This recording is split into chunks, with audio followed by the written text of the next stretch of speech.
There we go. We're live. All right. Happy Wednesday, everybody.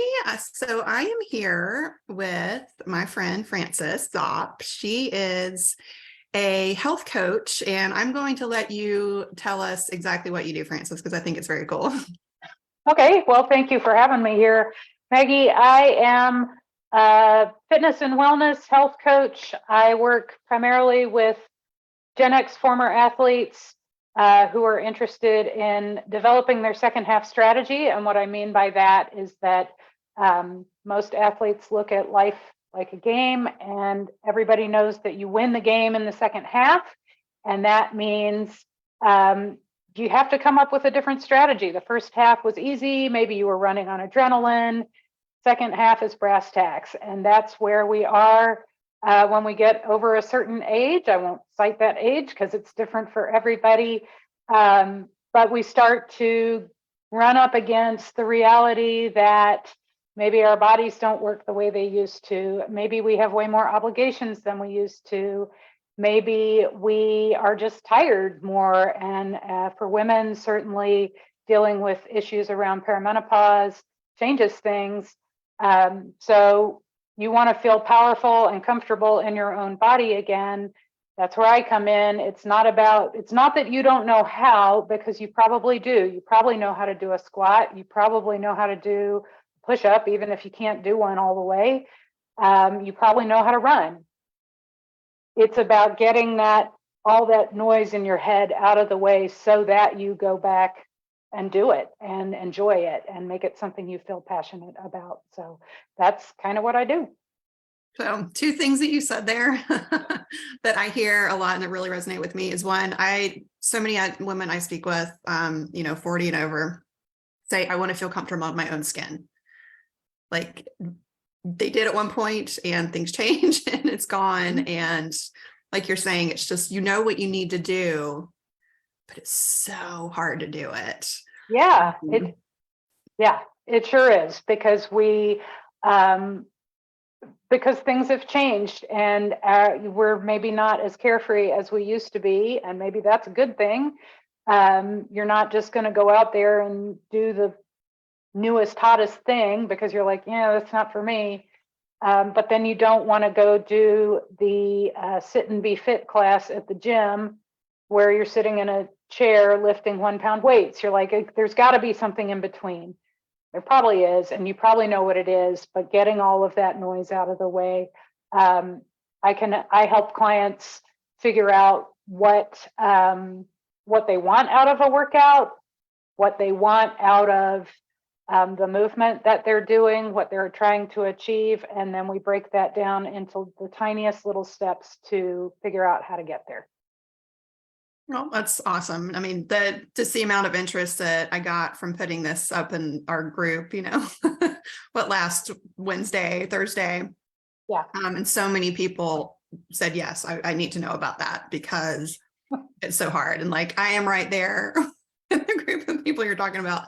I know what I need to do, but, I have a small child. I have a business. I have all of these obligations. And as women have a tendency to do, I put myself at the bottom of the list, even though I can sit here all day and tell other women, exactly what we're talking about. And there's definitely some, a degree of practice what you preach. I mean, I will backtrack a little bit. I don't put myself at the bottom of the list anymore. I'm probably somewhere in the middle, Right. Which, it's an improvement. I think if we could all at least get to the middle, right, we're doing okay.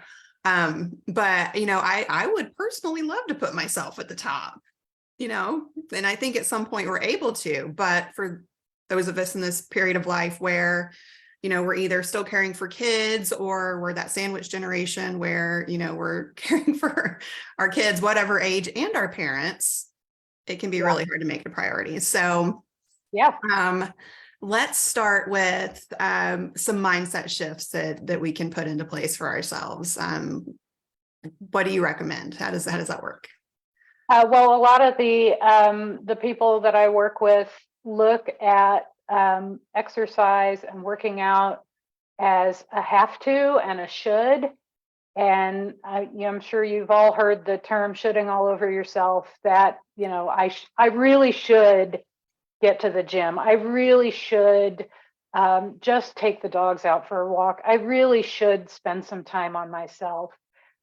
And that makes it feel like an obligation, and that doesn't make it very fun. And so one of the mindset shifts that I actually wrote a blog post about this because I've been traveling a lot lately, and I find hotel fitness rooms to be tragic. I don't like them at all. They're very, the soul sucking is the term that I use. And you go, you're like, I packed my shoes, I packed my workout clothes, and then you're like, the workout fitness room in the hotel. Yeah. So you don't do anything. But one of the things that you can shift is why you are doing that workout. So and I am as guilty of this as anybody. One of the biggest demons in the world of motivation when it comes to working out is the food workout balance, and telling yourself that you have to work out so that you can eat sweets or eat carbs or have an extra drink at the party. And that makes working out a punishment. And who wants to punish themselves, especially when you're maybe traveling for fun? So turning it into, I have to, or I should, it's I get to work out so that I can have more energy for the things I want to do, or I get to work out so that I can have a clear head for my presentation tomorrow, or whatever you have going on your travels. So read my blog post, franciszopp.com. That is the kind of thing to make it from a should and a have to into a I get to and I want to. And that is easier said than done, but thinking through why it is you really want to do this for yourself, not for anybody else, not because you'll look better in a dress, not because you'll balance out the piece of cake you ate, but why are you doing it for yourself? What are you going to get out of it today or tomorrow by taking the time for yourself to do the workout? So that's really where mindset shift comes in for me and for the people that I work with. I love that. And so a mindset shift I heard the other day, I was listening to a podcast, and I can't remember the woman who did the work. I'll try to find it and post about it. But basically, when we tell somebody or ourselves we can't do something, it puts the onus on the outside somewhere. Like my mom says, I can't do this. And if you can shift that to, I don't do these things. For me, it was, when I cut gluten out of my diet, it was like, I don't eat wheat anymore because I knew I couldn't. Like it was making me very sick, and it made it so much easier. So I wouldn't go to people, oh, well, I can't eat that. Sorry. It was like, I don't eat that. And right. It was very finite. Like there was no room for questioning around that. And I just, my head kind of exploded with the possibilities of all the ways that you could use that for yourself. I don't go on vacation and sit on my butt. That's one that I was thinking about earlier. And that I get out of that mindset of somebody else is keeping me from doing this or making me do this. And it's really taking that ownership for yourself. And I thought that was really cool. Yeah, well, one of the things that I think comes up a lot, and we have so much noise coming from the fitness industry and the diet industry, and they lead you to believe all these things either count or don't count, right? So like you warm up for 5 minutes before your run by walking. I know so many people who don't turn on their little app to track, to figure out how long they went. They don't turn it on until they start running. I'm like, that 5 minutes counts. That's movement. That counts. But we have it in our minds that all these things don't count. So walking the dog, does that count? Totally counts, right? Dancing at a wedding, does it count? You bet. One of the best workouts I ever had was I woke up sore after a wedding. I danced so much. So yeah, it counts. It's movement and it counts. and we think, oh, it doesn't qualify. It didn't trigger my watch to be a workout. Okay, take your watch off, throw that thing in the garbage. Or wasn't what I was supposed to do. Right, it wasn't what I was supposed to do. I didn't go to the gym, so it doesn't count. So yeah, getting out of that idea of what counts and what doesn't count is also a big part of the mindset shift. Love that. So I think that's a nice segue into our next point we wanted to cover is simple ways to get started. Yeah, well, that's certainly a big part of it, is give yourself permission to let the things count, right? Like let all of those little things count, because they do. Also adding in little things, and you can read this kind of stuff in a lot of different fitness magazines and whatnot, is take the stairs instead of the elevator, maybe just once. Maybe if you're staying on the 12th story of the hotel, that's not the time to use the stairs. But if you're staying on the second or third floor, maybe take the stairs a couple of times. I left my corporate job in January, but I used to have to go to Dallas for meetings, and also soul sucking right there along with the hotel fitness room. Very soul sucking meetings. You just sat there all day long and listened to presentations, and people argued about things. And I would leave during the little 15-minute bathroom breaks. I would find a bathroom that was far away, no one else was using, and then I would take a lap around the building. And it cleared my head. It got me moving. It kept my back from getting sore from sitting the whole time.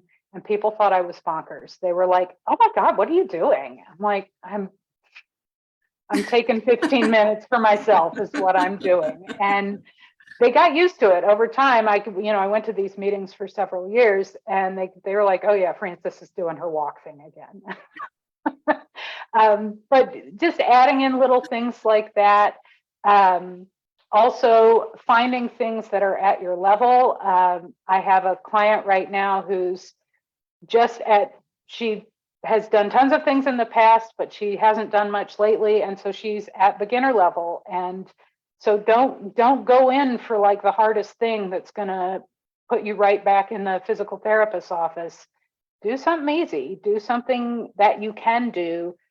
If you want to work up later to something harder, you can, but acknowledging what level you're at and being okay with that. And again, harder to do than to say, because we all have those voices in our heads that are like, that's not good enough, that doesn't count, that you really should be doing more than that. And so learning to have a conversation with those voices and learning to say, yeah, I hear you, thanks for the input.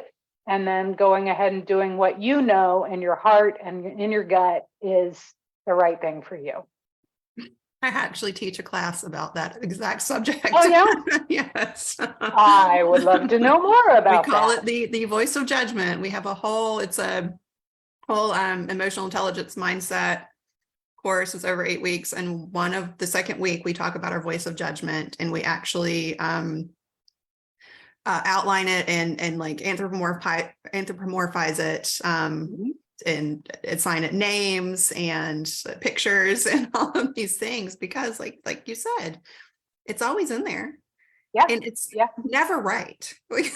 That's the other thing. Yeah, well, I mean, it came from somewhere, like, right? Like all of this stuff comes from your experiences, how you were raised, how you were educated, things people told you. Like I have direct lines to people I went to middle school with, and like they're still up there yapping at me. And okay, once you recognize that it's your middle school schoolmate saying it, like, oh, it doesn't hold as much water in. Yeah, exactly. I was going to say it's outdated information, and I would hope that at our age, yeah, middle school mean girl. Yeah. So what are you going to do with that? You're okay. Thank you. I hear what you're saying, and also I'm going to go ahead and do what I know is right for me. Yeah, middle school mean girls. Boy, they probably show up in your class a lot. You would be amazed at what she's. people are like, I didn't know that was in there. And I'm like, well, now you do. Yeah. Yeah. So yeah, another thing that I've actually, how to get started, another thing, and this is going to sound trite maybe to some people, but I also think it's true.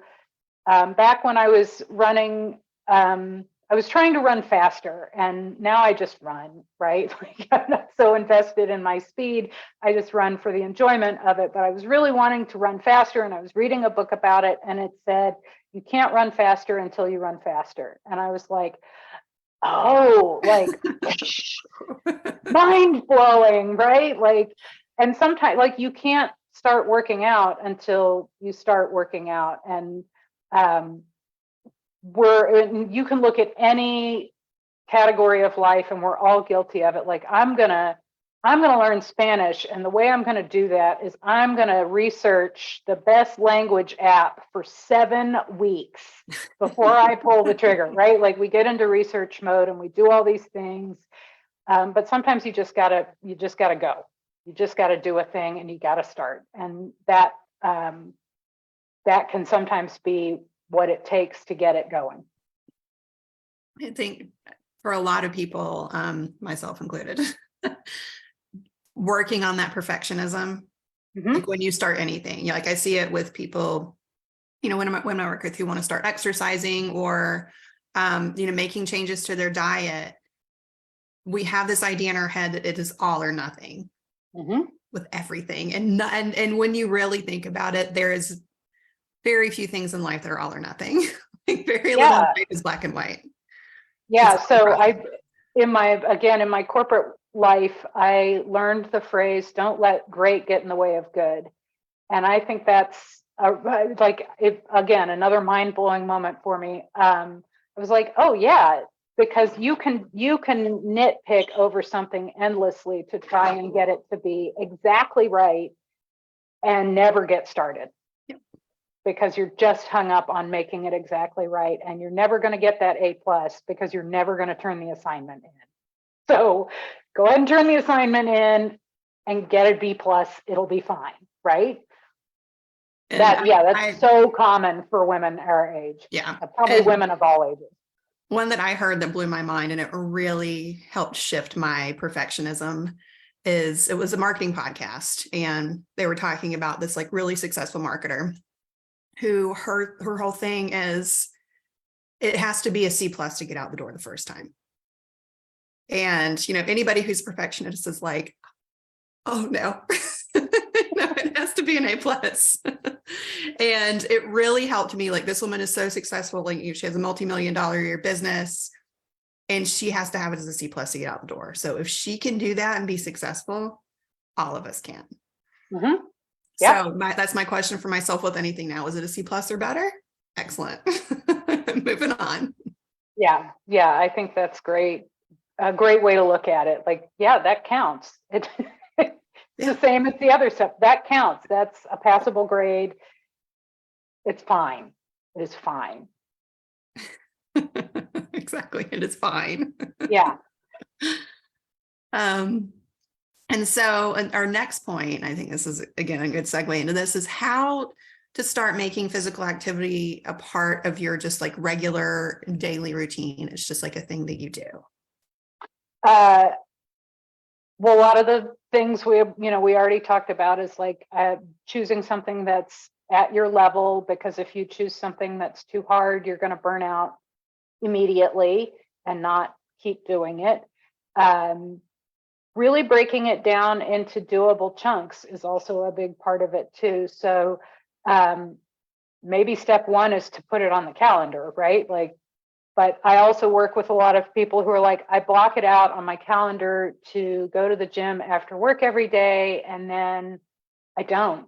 I just, like, 5 o'clock rolls around or whatever time you leave work, and I ain't going to the gym. It's not happening. I'm going to go home and I'm going to pour a glass of wine and I'm going to sit on the couch and I'm going to cook dinner. I'm going to pick up the kids. All the things that at 5 o'clock sound better than going to the gym. or whatever it is you want to do. So, sometimes you can put it on the calendar and that's enough, but sometimes what you put on the calendar isn't realistic for you. So looking at what is realistic for you, and once again, looking at or acknowledging that whatever that is counts. It counts, right? So I read a really great book. I can't think of the author now, but I read this last year. It's a book called Finish, and it's about starting things and then actually completing them. And one of the words of wisdom the author has is take whatever it is that you're trying to do and cut it in half, and even maybe cut it in smaller than that. So if you're blocking an hour of time on your calendar, make it 30 minutes. You know what? Make it 15. Make it 15 minutes, because that, for a lot of people, is way more doable. As I had a joke with one person, was pour your glass of red wine and let it open up while you go do a 15-minute strength workout. Right? So That's just some good finding, motivation. yeah, then you still get the glass of wine at the end, and it'll taste even better. So just getting over that kind of idea that it has to be this prescribed thing that somebody who isn't you told you, or some voice, some message that you still are got on repeat in there. It has to be an hour long. It has to get my heart rate up to this. It has to have this many reps. It has to be this. It has to be that. Does it? Who says? Maybe you just do a little thing for a little bit, and that's how you get started. And when you start getting that in routine, you will find, miraculously, you will either increase your intensity on your own, or you will increase your time spent on it on your own. Make it doable to start. I remember after I had my first kid, I had I don't want to say it was a sedentary pregnancy, but I didn't move a lot during that pregnancy. I was really depressed during the pregnancy, which is a thing. Nobody talks about pregnancy depression, but it is a thing. And then I had the kid, and then I kind of came out of that, and I was like, okay, I got to start running again. Got to start running. And all I could do was 5 minutes. And I had been running, 10Ks. So like 5 minutes seemed really hard blow to the ego for me, Yeah. but it worked. So soon I was doing 7, and soon I was doing 10, and soon I was doing 15, and so on and so forth. So yeah, just making it a little manageable nugget is the best way to make it consistent, so that you don't burn out, so that you don't get overwhelmed, so that you don't say, no, not today, forget it. And if you do say, no, not today, forget it, okay, tomorrow's a new day, right? And you're the boss. Yeah, you're the boss. It's For your better or day, worse. right? Yeah. We kind of get into that all or nothing thinking of like, oh, well, I didn't do it today, so forget it. I guess I'm no good at this. Yeah, I have to wait till next Monday. Yeah, I would start fresh. You know what? Next year with the New Year's, I'll just wait till January. I have that conversation with my clients a lot. Like, you can start on a Tuesday. Yeah. Start any day of the week. It doesn't Wait, matter. what? No, it's crazy. Crazy talk. Yeah. Awesome. And I love what you said about cutting it in half. Yeah. Like, you said that, and as somebody with ADHD too, I'm like, oh, that's just a lesson to live by. Whatever you want to do, cut it in half, and then cut it in half again, and then you probably got what you can do. Yeah, That's absolutely. amazing. And then we kind of touched on this a little bit too, but I think you'll probably have a lot to say about this, is overcoming your objections that are going to hold you back.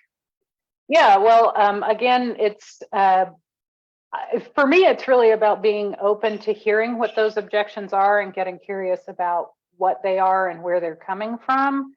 And without judgment, asking yourself some questions about it, like, where is this voice coming from? And I'm sure you have some great ideas about how you tap into that voice and how you talk to it a little bit so that you can understand it, what it's trying to achieve. Because a lot of times those voices are trying to protect you from something, or they're trying to save you from heartbreak or failure or whatever, but they are, like you said, outdated.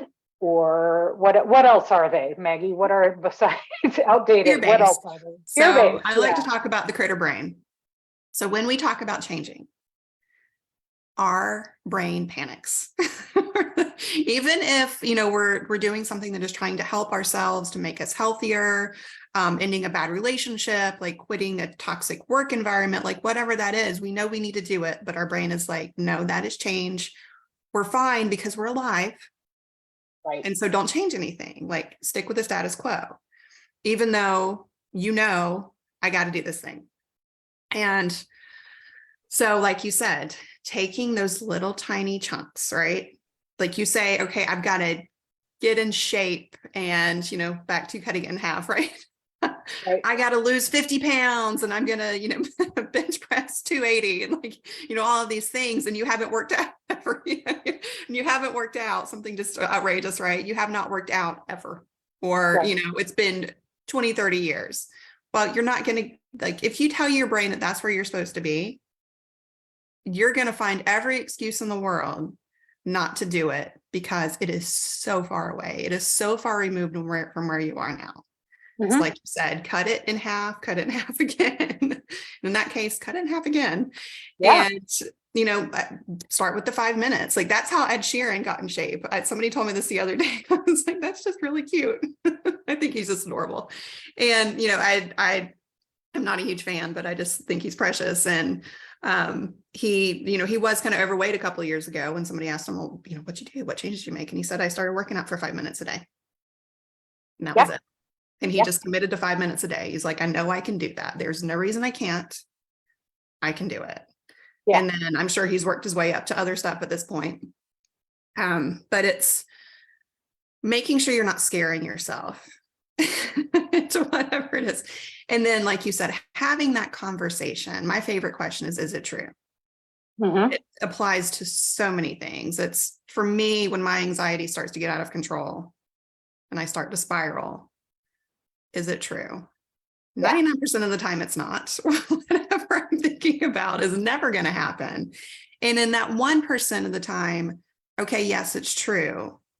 All right, well then what is the solution to whatever's bothering you? Or what's the solution to, rearranging your day? Like you said too, you don't want to go to the gym after work. Well, I learned a long time ago, I am not a gym person.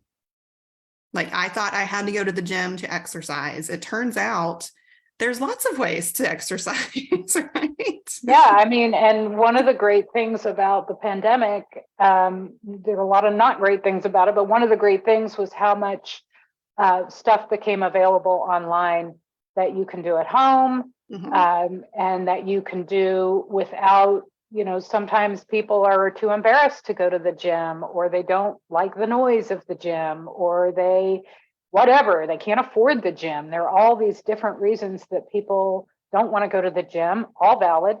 And you know what? You can get started at home. And if your situation changes and you don't want to work out at home anymore, then other things exist. But there are lots of free opportunities. There are lots of at-home opportunities. You don't have to have a ton of equipment, Google body weight workout or beginner body weight workout, and you don't even have to have a set of weights. You just have to have your body, which is something you come equipped with. It's plenty to get started. Yeah. So, I mean, just exactly that kind of thing of just being like, you know what, this is old information. This is not relevant currently. Like you said, how true is that? What evidence do you have? And if it is true, like you said, okay, well, what's the worst case scenario? Okay, how realistic is that? Yeah. Well, okay, if I go to the gym, everybody's going to laugh. They're all going to turn and point and laugh at me. How realistic is that? Is that something that happens? I mean, could it happen? Yes, but probably everybody at the gym is really inwardly focused, thinking everybody's going to be laughing at them. And the end result is no one's laughing at anyone. But the gym, you're absolutely right. The gym is not for everybody. I am not a huge gym rat myself. I used to teach group fitness, but like getting on a treadmill or doing weights at the gym, not my favorite thing in the world. So yeah, completely get it. Yeah. And so I think thinking that you have to do a certain thing to be a certain weight or level of fitness or, you know, whatever that is. No, there's.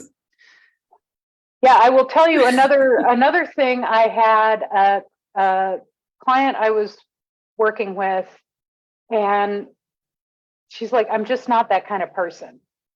And I say that I work with former athletes, and that probably conjures up like, oh, people who've been on the cover of Sports Illustrated. No. My definition of athlete is like, have you spent any time at all in your life working on getting in shape? Then you're probably a former athlete. So she was like, I'm just not really that person. I mean, I used to run and I used to do these things, but I'm more like the Breakfast Club. I was more like Ali Sheedy. And I'm like, yeah, that's great for this age range. Like we all have these ideas of which category we fit into, dating back to high school, right? Or middle school. And Ali Sheedy would have never gone to figure out if she could run a 5K, or Ali Sheedy would have never joined the pickleball group. So I guess I can't do that. Are you really outdated information, right? Yeah. Are you really Ali Sheedy? Because I don't think so. Is Ali Sheedy still Ali Sheedy? But yeah, great question. That was just a character. Yep. And so, you know, that's interesting too. It's like giving ourselves the opportunity to change and be different. Again, like we think about changing, and I'll give you a really good example. And I still kind of laugh at myself about this. Like I am very happily married. I love my husband. Like we have just a very close, supportive relationship. And when I was going through my health coaching program, I realized I had this fear that I was going to change so much he wouldn't be married to me anymore. And I said that to my coach, and she said, is that really going to happen? And she didn't laugh at me, but I was like, no. I was like, I can't even imagine what circumstances that would be. That, right. You know, I was like, what? I'm going to make too much money and he's not going to be married to me anymore. Like, I mean, you know, if he could just not work, and I brought home all the money, he would be like, sweet. Yeah. You know, like that would not upset him. I would not feel emasculated, or I mean, anything like that. And it was just, and then I went down that path for myself of like how ridiculous this was and all the possibilities of why someone would change so much that, you know, and it just, I never got to a point where I was like, oh, this makes sense, because it was silly. But my brain panicked because I was growing and I was changing, and, you know, it would have been really easy for me to stop my program and say, well, I'm just too scared. Yeah, the comfort zone thing. It's very easy. The brain wants to, you're absolutely right. The brain wants to stay in that comfort zone, but then the comfort zone becomes a rut. And if it's not serving you anymore, if it's not serving you anymore, it's time for some change. And I think that's where coaching comes in, right? It's giving yourself permission and having that support and that accountability for somebody to walk you through it. Like that's what we do. Yeah, absolutely. And I mean, like, I know our next, and the last point you wanted to talk about was boundaries. And I think that's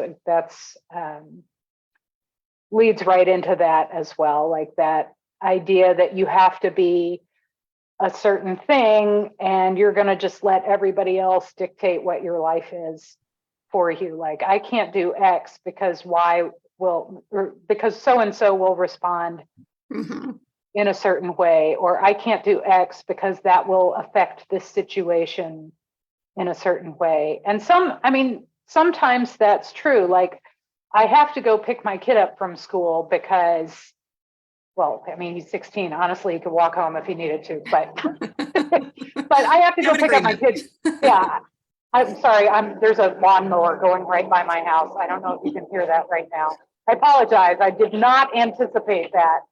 Um, but yeah, that there's some things that we have to do, and there's some things that we put on our schedule. Like, yeah, I can't play hooky from work to go play pickleball or to go play tennis with my friend or whatever.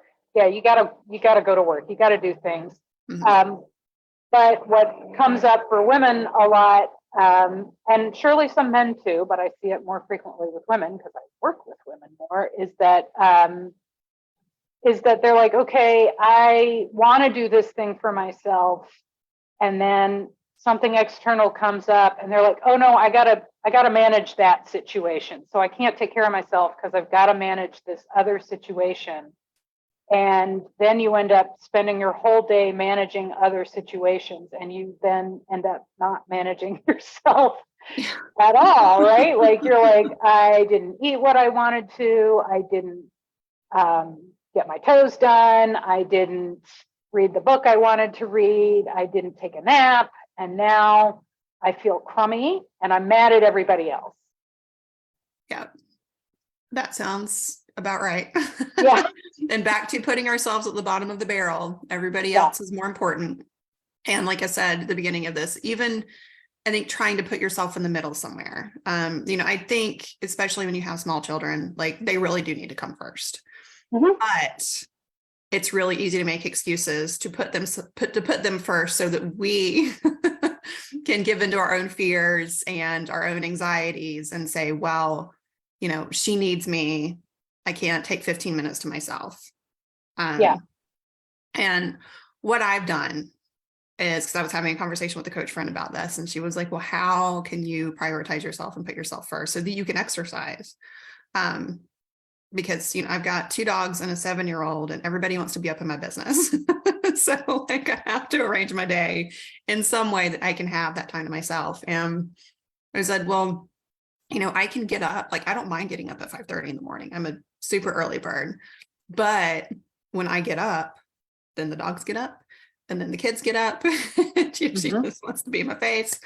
And she said, well, what if you, talk to your husband, tell him you're doing this. Because I was like, I also, once the dogs are up, then he's up, and I don't want him to have to get up an hour early. And she said, well, what if y'all can, find a way to work around that?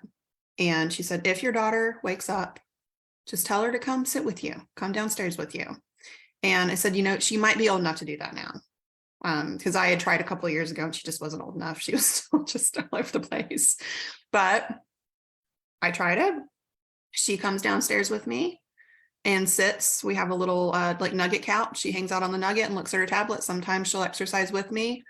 Sometimes she's like, I'm good. I'm just going to go back upstairs and watch TV. And the first time that happened, like my jaw hit the floor. Like I did not think it would ever reach this moment where she's like, all right, see you later, Mom. And so, I think for me, it was revisiting this idea of like, okay, I really was in a season of life where it was just I felt like way harder than it needed to be, but it was just where we were. Pandemic didn't help. Right. But now she's older, things have changed. I talked to my husband. I said, I'm setting this boundary. Like I'm not requesting, not that he needed me to, but like, this is a thing I'm going to do. I need your support in it. And he said, okay, I will help you. And, maybe even we can start switching off. And I was like, perfect. We'll still get up early. We'll just switch off mornings exercising. That hasn't happened yet. So we've had just crazy town around here, but it turned into like a really great conversation. And, I asked for support and I got it. But if I didn't ask for it, you're never going to get it. Yeah. Nobody knows unless you ask. Nobody's waiting around to be like, how can I make your life easier? Yeah. You want to believe that everybody should just know this stuff, but if you don't say it out loud, it's really unlikely that somebody's going to come forward and do it for you. So yeah, to me, setting boundaries is a lot about acknowledging that what we all know, like we all acknowledge that most people, I think, acknowledge that there's only one person you can control, and that's you, right? That's the only person you can control. Acceptance of that is a lot harder. So we we tend to keep going in these cycles of like, well, I can't take this time for myself because he doesn't really know how to take care of the kids. He won't do it right. Or I can't leave work early to go to that spin class that I love because the world might fall apart at work.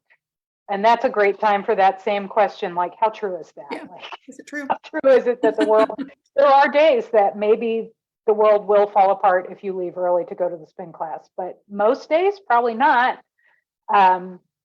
So just saying, okay, this is important to me, and ask yourself, why is this important to me? Affirm that with yourself. Why is this important to me?